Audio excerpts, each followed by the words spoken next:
Hey guys, Rohan over here bringing to you the next part of this installment for the Def Leppard discography review, the Rock Brigade series. In the last one that we actually focused on was the album Vault, and which was the closure of the Steve Clark era of the band with the release of that particular Greatest Hits album 1980 and 1995. And it included the single When Love and Hate Collide, which was a huge hit globally and especially in their home country, in England and so on. So Def Leppard was really looking to try and see now at this point as to what they should actually do and what type of album should they actually put together. Now, being in the mid 90s, grunge was huge at this point, absolutely massive, along with a lot of other alternative music. Hip hop was gaining a lot of ground. Rap was huge. There was a whole bunch of dance groups that were actually, taking over the charts and so on. So the most notable thing was grunge itself, and Def Leppard was at this point starting to face a lot of criticism for being a kind of an outdated band, a band that was sort of not in with the times and sort of very disconnected from reality. A lot of fans, millions of fans still loved the band. They would still attend shows. Things were going great for them and so on. But Def Leppard felt that as musicians, they really wanted to try and do something new, something a little different from, perhaps what they had done before. The most notable thing on at this point was that Mutt Lange had since, bowed out and decided that, he was actually going to move on to do other things. And Def Leppard at this point, without the, without Mutt being at the helm of things and so on, decided that maybe they wanted to try a different approach. So having learned a lot from Mutt, from the other albums and, being with him for so many different years and working so closely, they decided that they want to try something in terms of recording this album, this new one that they were going to make, the songwriting, the kind of emotions that we're going to pour onto this album, as well as the overall feel and vibe and drawing on as many influences and as well as many different types of instruments as well. So you have, for instance, Phil and Steve playing so many different instruments on this particular album, and it also features, a lot of, other influences as well, most particularly Eastern or Indian music on one of the tracks. The album overall was produced by Pete Woodruff, who also was involved with, producing, Two Steps Behind, involved in the Retroactive album, with Love and Hate Collide, the single, and would even be involved with the follow-up release, which was Euphoria. But coming up to this album in particular, this album is an album which is considered to be the most controversial in Def Leppard's entire discography. This is the album Slang. And this is the album I'll go on record to actually say is my absolute favorite music album of all time. Yes, it is. And I would rate this as sheer musical genius. I do not think that this is an album that perhaps would replace Hysteria or Pyromania, but it is so brilliant on so many different levels that if fans would just give it, more of a chance, they'd actually be amazed at the kind of things that Def Leppard was actually able to pull off. And for those music critics and for those music fans who want to deem Def Leppard as a soft pop act, I beg to differ. You want to know how heavy Def Leppard can get? Listen to Slang. See the kind of influences and things that they can do. If Retroactive did not, give you enough of a sense of how heavy this band was, try and listen to this album, because this album literally will knock your socks off with many tracks that are on here. Yes, it's a bold statement, but you be the judge. You give it a listen. You let me know what you think. Def Leppard at this point, as I said, decided that they were going to make this album and, probably go as far away from their traditional sound as possible. A big risk, a big chance, a big leap of faith.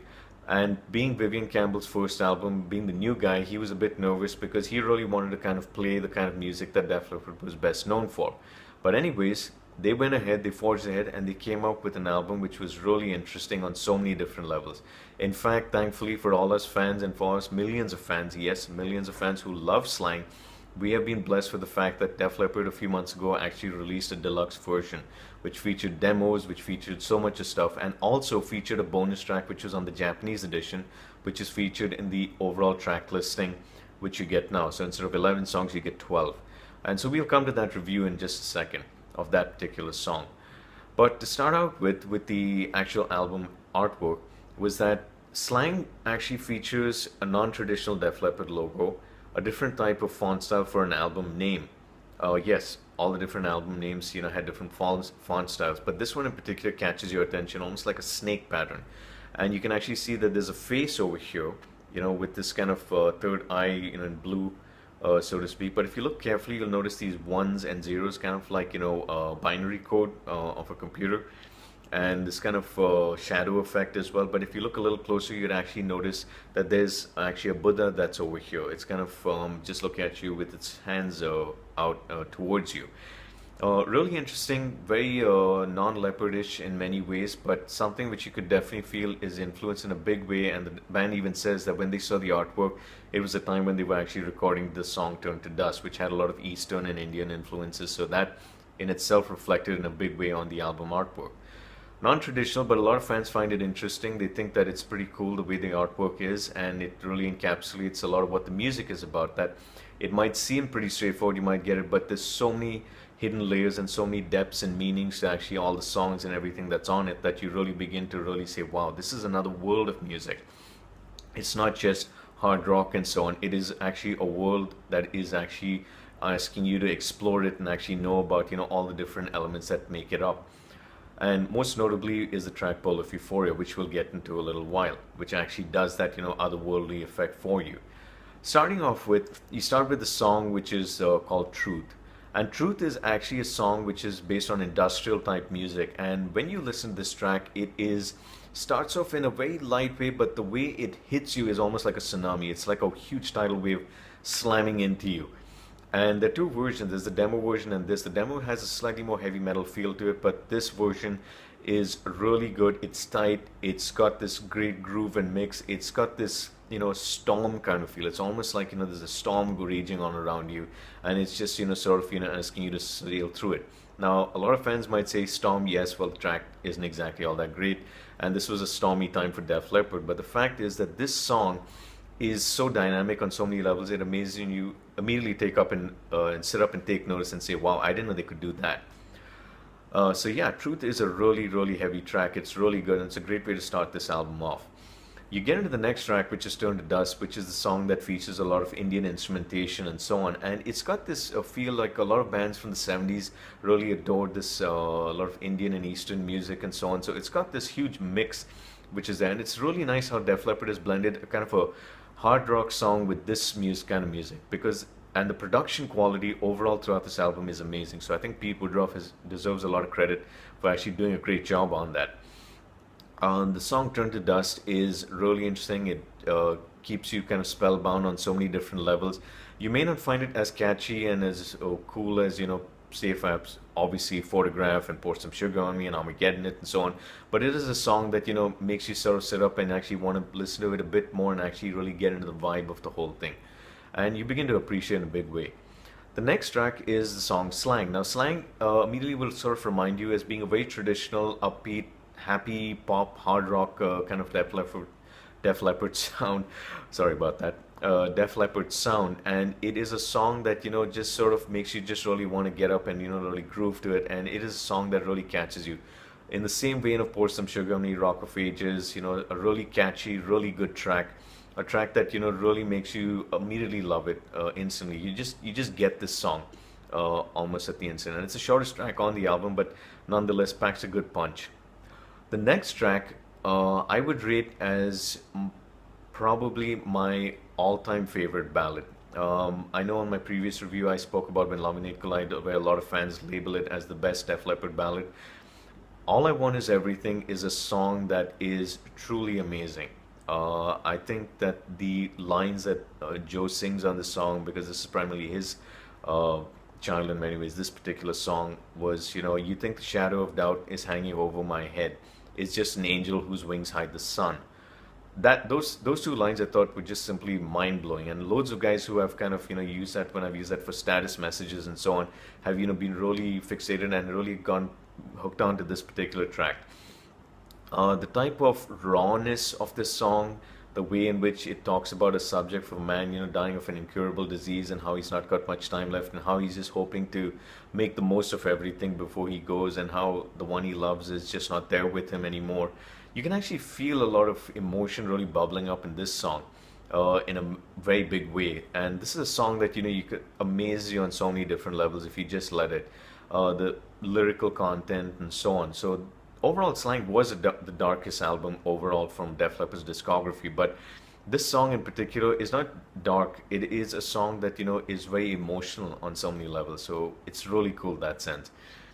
Then you get into a song which is called as Work It Out. And Work It Out is a song that is unlike any song or mainstream song that Leopard has done. It's got this electronica vibe. It's got this, over the top, sound that, just sort of, circles you and actually just makes you go, wow. I mean, this is huge. Work It Out was Vivian Campbell's solo effort on this particular album. He's credited with just this song as well as Truth, but this particular song. And this song was actually considered to be a huge song. It really matched all the grunge bands. It really matched a lot of people at that time. Radio guys thought it was an amazing track. But for some reason, I don't know why, the record company decided not to promote this album and promote Def Leppard a lot at this point. Was feeling that, had more important priorities rather than, talking about what they termed as, a band that, had outlived its use. Well, I think Leppard had the last laugh because they're still going strong, selling out millions and doing so well. So, but the point is that Work It Out is a song that you got to check out because it is unlike anything, but it is a song that fits up with their hard rock favorites, where if you listen to Let's Get Rock or Armageddon It and so on. Not exactly like that, but a song that deserves a lot of credit and a lot of, tipping off the hat to. It's really good. The next two tracks are really where the darkness really comes to resurface once again in this album, which is Deliver Me. And here Joe sounds like he's hell-bent on revenge the way he's singing this track. And Deliver Me is a song that, is, menacing in so many ways without, really getting loud and, screechy and so on. It is a song that, is like, it's got class to it, it's got direction, it's got focus, and it's got this amazing dark element that Joe is able to bring out so well through his vocal range, and Viv and Phil are able to actually demonstrate with their guitar work. The next track, Gift of Flesh, is a song that you could really match up to a lot of heavy metal things out there. Now, for the record, I never considered Def Leppard to be a heavy metal band. A hard rock band, yes, but not a heavy metal band. But for those who, again, think that Leppard is a soft pop band that sucks, well, I'm sorry to say that if you want to know what heavy metal is, Gift of Flesh is a song that can fit up with the heavy metal crowd easily. It is a song that's heavy. It's a song that, has got this grunge feel. It is a song that, is very thrashy in some sense. Yes, and for guys, I need to remind you is that I'm a huge thrash fan. I'm a guy who loves Pantera and Megadeth and Metallica and Slayer and all these guys. So yes, I do think I know what I'm saying when I say that this song is a song that, could probably match up to that.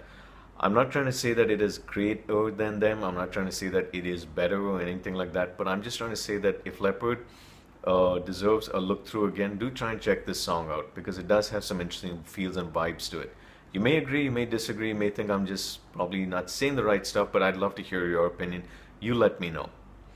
The following track gets into this very interesting ballad type thing, and you get into this song called Blood Runs Cold. Now, Blood Runs Cold is a song that was dedicated to Steve Clark. It's the second song that is dedicated apart from White Lightning from Adrenalize and the later song Only the Good Die Young from Songs from the Sparkle Lounge, which came later on. But this is the second track which was dedicated to Steve Clark, and you can really feel the band, 4 band members, minusing Vivian, actually including Vivian. I don't think that's a fair statement. Including Vivian, about how they miss Steve, about how they feel about Steve's struggle, about how they understand things, and how they wish they could have actually done a lot more. So I think it really gets demonstrated really well, and the way they sing this song, the way it changes at so many different points, it's so dynamic, is a type of ballad song that you would be amazed by. If you thought Leppard wrote candy pop songs, well, do check this song out. This song would probably amaze you, just like All I Want Is Everything. The next track I would rate as one of my all-time favorite Def Leppard ballads ever. Where Does Love Go When It Dies is awesome on so many levels. It's got this haunting melody that just begs you to try and figure out. It is almost like it gives you a sense like you're walking to eternity, like you're walking to the gates of heaven in some way. It's a ballad that, is questioning life. It's questioning the way in which, everything is and so on. And Where Does Love Go When It Dies is a song that, really makes you wonder what would really happen, when things fade away, when this life comes to an end and the next life begins. It kind of makes me think that it continues maybe indirectly with the way Blood Runs Cold, in the terms of, Steve's journey and from this life into the afterlife and so on. But maybe I'm just reading into it a bit too much, but you guys let me know what you think. But I personally feel that that's probably what it is. And this is a song that, is amazing. It's absolutely amazing. The way I think even Joe plays some keyboards, Pete Woodrow plays some keyboards, and the way Rick's drum sound, just like a bit of drum sound is echoing across this is really, really awesome. So definitely a track to check out, something you guys will definitely love. If you love all the other ballads, you definitely will love this song. And then what this finally creeps into is the darkest, heaviest track in so many ways, this otherworldly track that Def Leppard has ever put out, which is Pearl of Euphoria. Rick Savage shines so brilliantly on this song. Joe plays additional bass, that's true, but the way Rick plays his bass on this song is amazing. This song is dark. It is got this Pink Floyd feel to it, which sort of, takes you to another world. It is a song that is spooky, that is a song that is enchanting, it's interesting, it's exciting, but it is a song that, begs you to listen to it all the way to the finish. It is so classic, so unlike Leppard, and it shows, how dynamic this band is, that they're not willing to get fixed into a box, that they're willing to experiment and try so many new things. So all I can say is, wow, yes, big score, big win. Definitely a lot of fans who have introduced this track to, and a lot of fans I know love it, really love it. The next track and the final track, which was not originally on the 96 release of this album, but which is on the 2014 release, is the song Move With Me Slowly, which was at that point in 96 a Japanese bonus song. Move With Me Slowly is, got this great bluesy vibe to it. It's got this amazing feel. It's something, that, you can lay back to Friday afternoon, something that you can really enjoy in a very dynamic way. And it's a song that, really is catchy. You get it on the first go and you can just lay back and just say, yes, that's a good track. But I just realized that I actually made a huge blunder. I actually forgot one track, which was Breathe a Sigh. And my apologies on that, but Breathe a Sigh is actually a song that comes after Work It Out and before the song Deliver Me. And Breathe a Sigh is a song that is, again, so unlike Def Leppard, but it is a ballad that is, wow, it's got this really classy feel. It's a song that, has got so many classic rock elements in it, but at the same time it's got this nice bluesy, very groovy type feel, and the way in which the band is singing this song, with this kind of very strong vocal harmony and this clicking sound which they're making. I think this is a very direct win. Tons of fans, really scream that this song needs to get way more attention, and I personally believe that yes, it does need to get more attention. Absolutely, all the way through. So overall, this is an album that at the time when it came out was had a dichotomy of fans, where a lot of fans loved it, a lot of fans still stand by it. I will stand by this album. I will defend this album probably till my last days. It is brilliant all the way through. There are a lot of fans who dismissed this album at that point because it was such a shocker and it's so different from anything that Leppard had done. But I've come to realize what this album is worth, embrace it, and really appreciate it in so many ways. And with the deluxe edition coming out, tons of fans around the globe really said that yes, this is an album that deserves a lot of mention, deserves a lot of credit, and we're going to make sure that we try and promote it. And a lot of guys have been doing that. So all in all, a brilliant album, a brilliant way to, what I thought Leppard did. Did they continue in this direction? Leppard decided that maybe it was not quite the way to go, and it was more important to get back to their roots with their next release. But that's something which we're going to discuss in the next review. But till then, keep rocking, and thanks so much for watching.